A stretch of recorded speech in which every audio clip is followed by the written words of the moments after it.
I just woke up from this intense, long, and kind of wonderful dream. We were at this wedding at a giant church complex, and there's hundreds of people there. I guess it was a friend of the family getting married, friend of my parents or something getting married, and gosh, so many people there, so many scenes of large groups of people in this church, giant church complex thing, and with like multiple buildings and everything. And I remember some things real distinctly about it. There was one part where, after a lot of the ceremonies, I don't know, there's lots of different things going on. We were walking along in front of this big group of people moving from one building to the next outside, and there was this older lady with her little dog on a leash. And I think me and my son were longboarding by. She got mad at us and yelled at us, so I yelled back at her. That was pretty rude.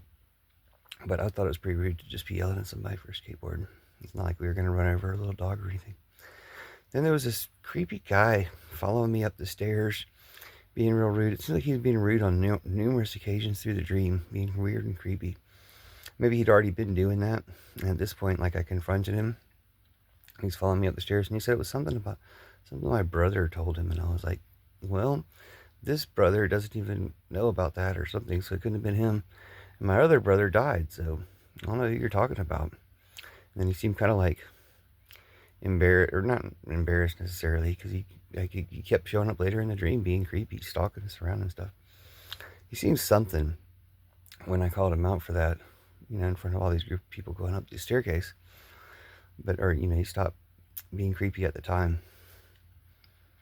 And then it seems like I was maybe flirting with somebody. There was a dollhouse involved. I can't remember that part very much. I can't remember the part where we were in another structure, but Elsbeth was there. And that's the part I remember. That's where it got good.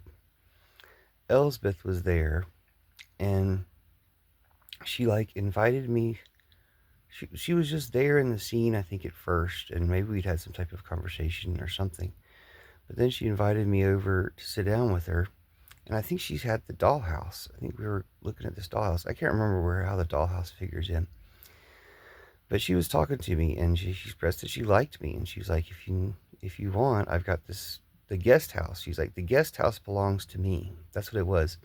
There was like a guest house on the property or something, and she said, the guest house is mine. I own the guest house. Basically, like, you can come live with me at the guest house. And I thought this was awesome. Like, I was so into Elsbeth in real life too, but like this dream where she was into me, I was so into Elsbeth, and like, it was like a dream come true kind of thing. I don't remember exactly how it ended. It seemed like there was another scene with this creepy guy following us up another staircase, or we were going up the staircase with my family, and he started to come up the staircase, and I turned to my brother, who I guess maybe was alive again at the time. I can't remember, but I turned to one of my brothers and said, if he starts coming up the staircase, I'm kicking him back down. Like, it was pretty aggressive between us and this creepy guy. But I didn't manage to, I think I was still like, as we left or something, I was still like trying to ask my parents or something, do you guys have Elsbeth's contact number? Because I want to get in touch with Elsbeth. I want to spend my life with her. But yeah, she was awesome, and that was an awesome dream. So thanks, Dream Fairies, and congratulations on your marriage, dream wedding couple, and good luck to everyone else in the dream, the hundreds of people in the dream. But it was so cool to meet Elsbeth. So thanks, nice to meet you, Elsbeth. Love you. See you soon.